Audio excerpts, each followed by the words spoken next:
Willkommen zurück, ihr wundervollen Menschen, zu einem neuen Vlog. Diesmal nicht mehr zu Cowboy-Kirchen. Das haben wir ja alles abgeschlossen. Da verweise ich nochmal auf das letzte, auf die Abschlussreflexion mit Tim. Sondern wir beschäftigen uns jetzt in dieser Vlogreihe mit der Church of Scientology. Das ist ja meine zweite Fallstudie. Wie ihr unschwer erkennen könnt, sind wir hier in meinem Büro in Deutschland. Guckt mal raus. Und nicht in den USA, wo ich eigentlich auch Daten erhebe zu den Scientologen, nämlich in Kalifornien. Warum wir heute aber aus Deutschland drehen und was euch in diesem Vlog erwartet, seht ihr in der nächsten Einstellung.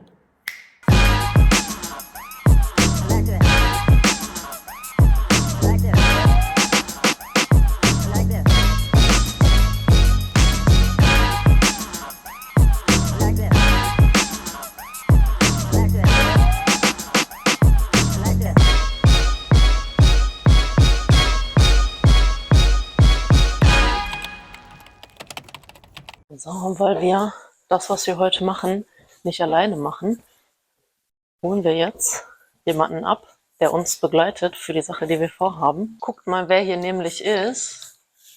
Das ist doch die Dunja. Hallo! Dunja kennt ihr doch sowieso von meinem Instagram-Account, vom Ceres-Account und auch bekannt als meine bessere Hälfte, als meine zweite Gehirnhälfte. Das andere Gehirn. Das andere Gehirn. Dunja, stell dich mal kurz vor für alle anderen, die dich nicht kennen. Hallo, ich bin Dunja. Ich promoviere auch am Ceres. Ich arbeite für japanische Kirchen und arbeite in einem Projekt zum Atmosphärebegriff in Japan. Ja, und Dunja, du begleitest mich heute. Wir gehen heute nämlich in die Church of Scientology in Düsseldorf, weil wir mit der Fallstudie, also mit den Scientologen, den Luxus haben, dass wir vor Ort, also in dem Land, wo wir leben sozusagen, schon Kontakte knüpfen können. Und das machen wir jetzt auch. Wir treffen Sally, die wird sich nochmal selber vorstellen, ist eine Scientologin, die ist in die Gemeinde reingeboren. Ne? Und die wird uns so ein bisschen mal erklären oder uns zeigen, was wir zu erwarten haben in den USA an Materialität und Bilder, weil darum geht es ja in meiner Dissertation. Also ich untersuche die Funktion von Bildern und Medien für die jeweiligen Religionsgemeinschaften. Das ist einmal die Cowboy-Kirchen, da kennt ihr den Vlog, und die Church of Scientology. Ja, das ist der Plan. Dunja begleitet mich, weil das ist einfacher, wenn jemand da ist mit und filmt, und Dunja ist schlauer als ich. Tim, schneid das nicht raus. Dunja ist viel, viel krasser, als sie sich selber darstellen würde. Die ist eigentlich auch mit das Brain von diesem Vlog, der dahinter steckt und so. Ja, wir gehen jetzt, guck mal, kommt mal mit. Guck mal hier raus. Dunja, wir müssen jetzt nach Düsseldorf fahren. Mann, Guck mal. warum jetzt so? Es wird, wir fahren da bestimmt jetzt, ich habe vorhin mal geguckt, 45 Minuten oder so. Also wir müssen jetzt los. Wir sind um 15 Uhr verabredet. Ja, let's move. Auf geht's.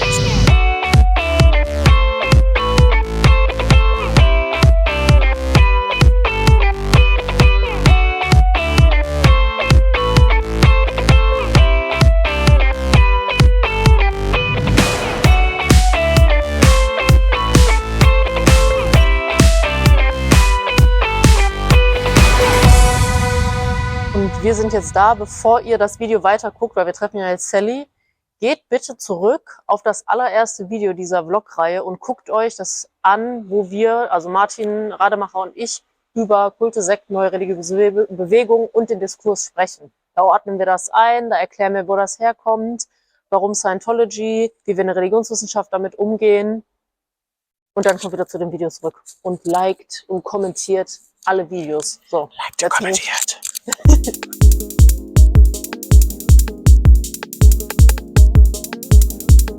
Ja, ihr wundervollen Menschen, willkommen jetzt hier zurück in Düsseldorf aus einem Café. Wir sind jetzt hier rumgetingelt, weil das eine Café war voll, wo wir filmen wollten, aber wir haben es geschafft mit 2 riesengroßen Regenschirmen. Ja, ich bin jetzt hier mit Sally. Sally ist Scientologin und Sally und ich, wir kennen uns so vor 1,5 Jahren, oder? 2 Jahre? Oder 2 Jahre. Während der Pandemie war das irgendwann mal noch. Ja, oder? stimmt. Während der Pandemie haben wir uns kennengelernt, weil ich einen Kurs zur neue Religiosität unterrichtet habe und habe dann eine Exkursion gemacht mit meinen Studis. Ja, und da seid ihr hier alle angekommen mit. Hat's da nicht auch geregnet? Es hat auch geregnet. Genau. Und ja, da haben wir uns dann kennengelernt und dann dachte ich, okay, wir wollen uns jetzt mal so ein bisschen angucken, was mich erwarten wird in den USA. Aber Sally, bevor wir überhaupt anfangen, stell du dich nochmal vor.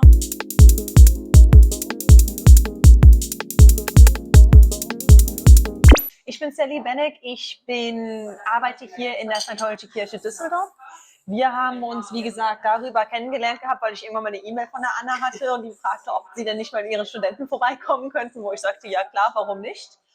Einige Leute kennen mich mittlerweile auch, weil ich auf Social Media als Frau Scientologin auftrete und ich darüber einfach generell einfach mal über dieses gefühlte Tabuthema Scientology hier in Deutschland spreche und einfach mal ein bisschen aufkläre, denn es ist einfach mal Zeit, um das zu machen. Genau, richtig. Ich bin in Scientology schon seitdem ich groß geworden bin. Meine Eltern sind Scientologen. Meine Oma ist damals reingekommen und hat damit gestartet.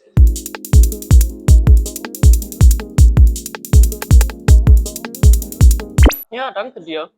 Und wir reden ja heute über mein Lieblingsthema, Bilder und Materialität. Ja.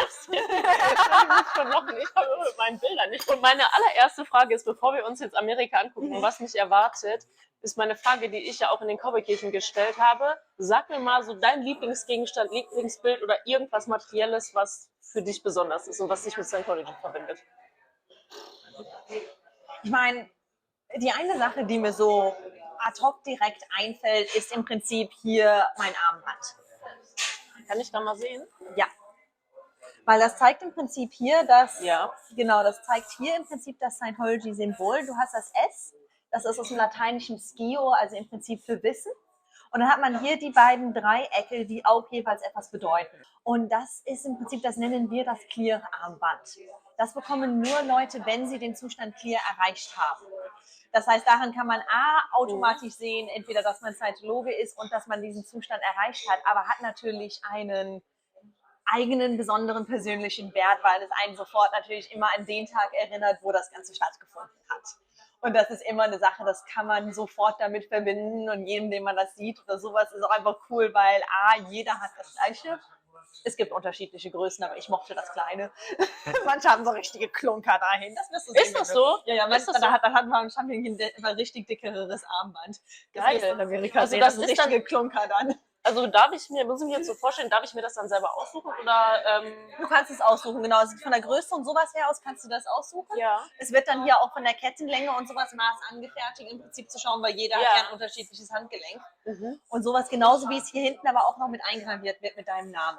Das heißt, du hast dein eigenes, was auch mit deinem eigenen eingravierten Namen mit drinnen ist. Ja. Und dementsprechend ist es wirklich ein eigenes, besonderes Kleidungsstück. Und du wolltest ein schlichtes haben, weil? Ich nicht die Person, die mit Klunker durch die Gegend läuft. Das Fair enough, fair nicht enough, zu mir. fair enough. Ja. Aber ihr müsst das nicht tragen, das ist einfach Nein. so, ne, dass man... Genau, nee, also ich kenne auch Leute, die haben das, die finden das dann cool und die tragen das dann einfach nur zu den besonderen Anlässen. Also wenn wir große Veranstaltungen haben oder wenn sie gerade was abgeschlossen haben und eine Rede halten oder irgendwie sowas, dann tragen sie das. Ja.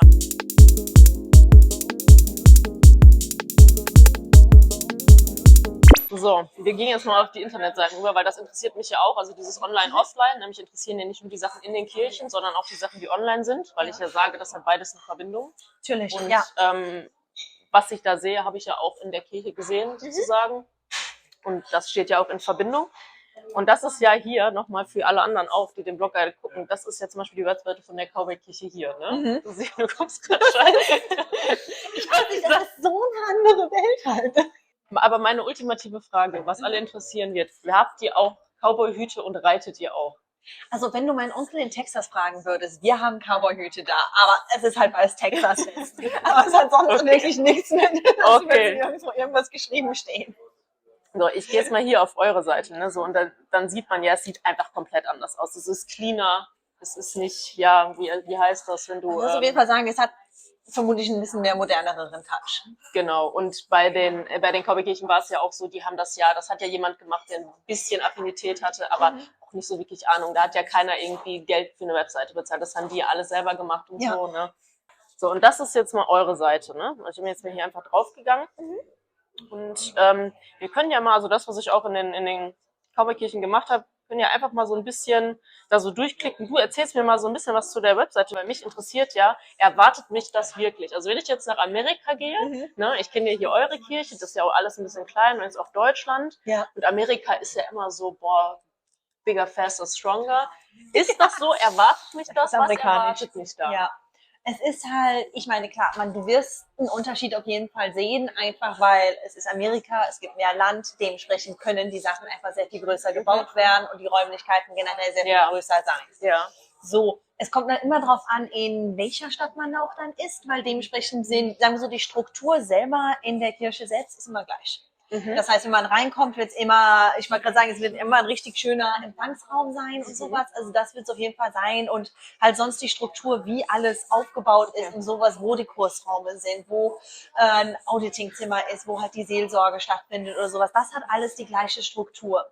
Das heißt, grundlegend könnte man in jegliche Kirche reingehen und wissen, wo die Sachen sind, weil geschaut worden ist, dass alles ungefähr gleich aufgebaut ist.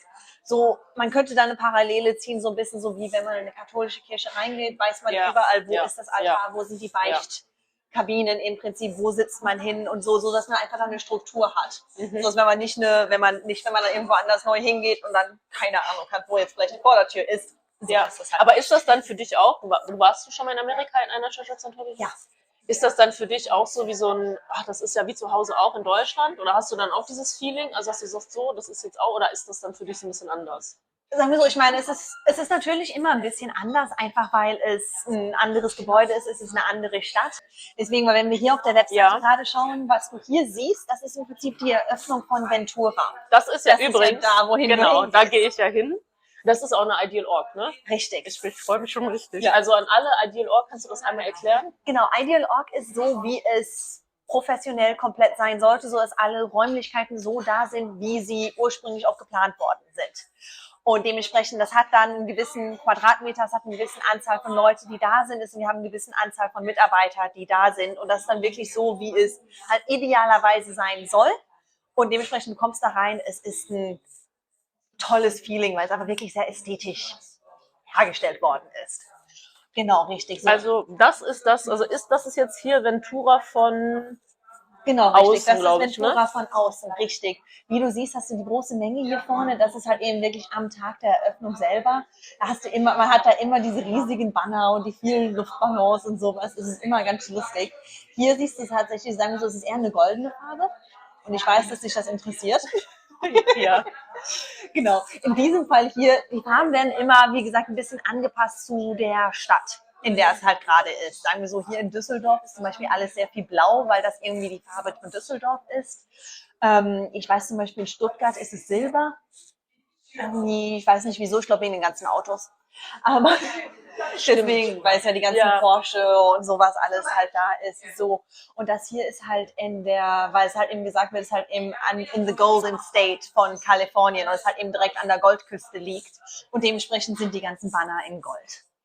Und dementsprechend die Farbe kannst du auch immer innen drinnen im Gebäude selber auch wiederfinden. Aber glaubst du für dich jetzt, wenn du jetzt so die Bilder siehst und auch die Website, findest du, es ist wichtig, dass ihr euch nach außen repräsentiert, dass das auch so gezeigt wird, dass die Leute sehen, was dann da auch stattfindet? Weil ich habe diese gleichen Fragen ja auch in der Cowboy-Kirche gestellt und interessant war, dass obwohl die Leute halt wenige Leute irgendwie Internet hatten, oder sagen wir mal, doch Internet schon, aber kein Handy mit Internet und auch nicht jeden Tag, wenn die da auf dem Land arbeiten, nicht immer geguckt haben aber auch selbst die gesagt, ja, das ist wichtig, dann sind die Leute, das sind wir, das ist das, was wir machen. Und auch wenn ich selber da nicht hoffe, finde ich das gut, dass die Leute das sehen. Würdest du das hier auch so sehen oder wie würdest du das einordnen? Also ich finde es cool, dass es eine große Webseite gibt, wo im Prinzip einmal alles drauf ist, was wir tun, was wir repräsentieren und was gerade aktuell stattfindet.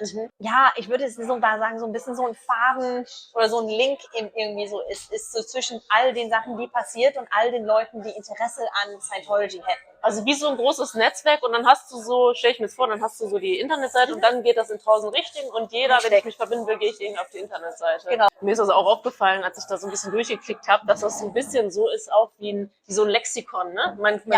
wie so eine Wikipedia-Seite so ein bisschen, ne? Dass du so endlos so scrollen kannst, überall hast du diese Ich will nicht wissen, wie Informationen. viele Stunden man auf dieser Webseite verbringt. Also das fand ich auch spannend, weil du hast natürlich, klar, du hast jetzt bei den Cowboy-Kirchen, das ist ja repräsentiert ja auch immer nur eine Kirche, obwohl Evangelikalismus und Cowboy-Kirchen ja auch mehrere gibt. Und das ist ja immer die Kirche für sich und da ist es eben nicht so. Und das finde ich ziemlich auch cool für meine Forschung nachher, ne? Ja. Dass das irgendwie nicht Corporate Design, aber wie so ein Zusammentreffen auf einer Internetseite ist. Richtig, Ne? ja. Und dass alle so die gleichen Informationen haben. Ja. Ne? Ja, Das genau. kann man wohl, glaube ich, so sagen.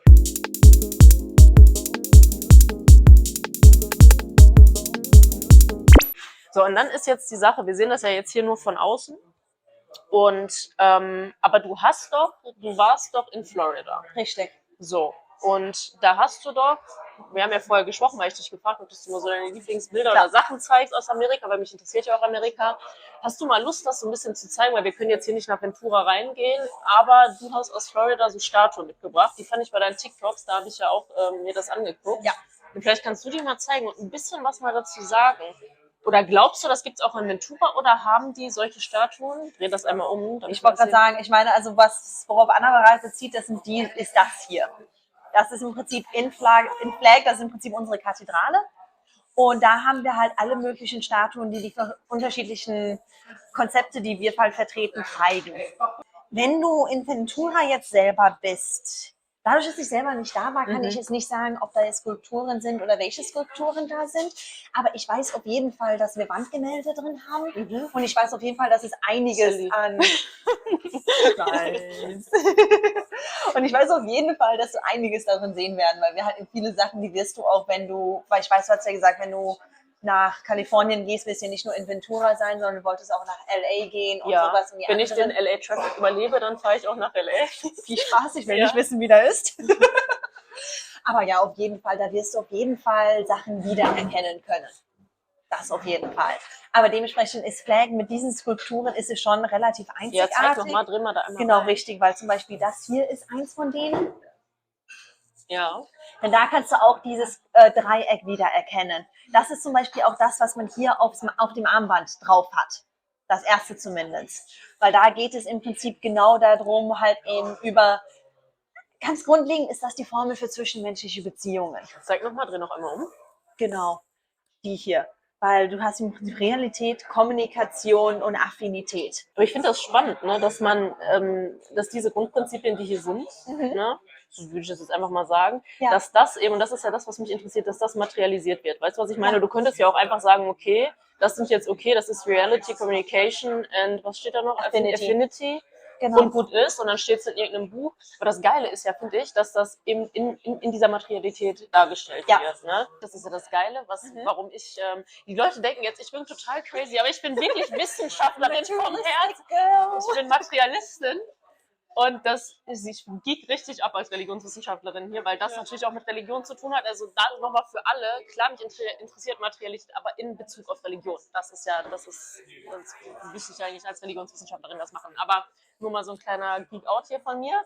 So, aber das materialisiert sich. Und würdest du jetzt für dich sagen, das verändert was, wenn es jetzt nicht nur in einem Buch steht oder so, sondern auch als Skulptur dargestellt ist? Würdest du sagen, boah, ja, das verändert oder das ist für mich besser oder das gefällt mir oder was macht das mit dir so ein bisschen?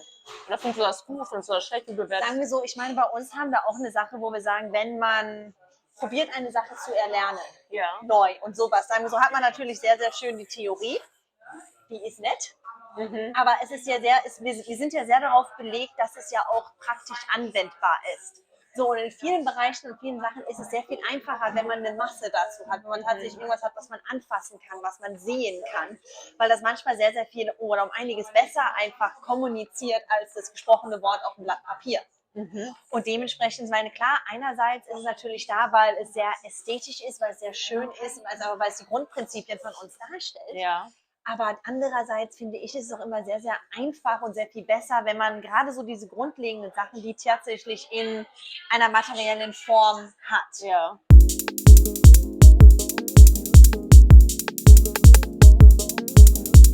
Finde ich mega spannend, ich freue mich schon so. Ich will eine tolle Zeit haben. Pass nur auf, dass du keinen Sonnenbrand kriegst. Meinst du? Oder nimm dir einen Schal mit. Ja. Das ist Amerika.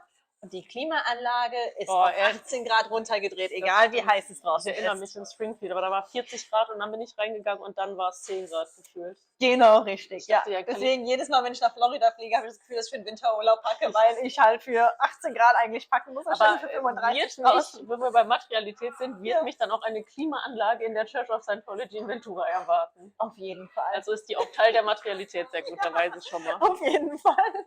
Ja, cool. Ich glaube, wir haben ganz gut gequatscht. Ich weiß jetzt, was mich erwarten wird und wie gesagt, ich kann es nicht nochmal sagen, noch 10-mal sagen, ich freue mich. Du musst auf jeden Fall Bilder mal schicken, wenn du da Ja, ich drüben schicke dir bist. Bilder. Ja. Ich muss auch noch den Kontakt anschreiben, die du mir gegeben hast. Ja. Ich danke dir auf jeden Fall sehr, sehr für dieses Gespräch. In diesem Sinne, Leute, macht's gut. Wir sehen uns in America.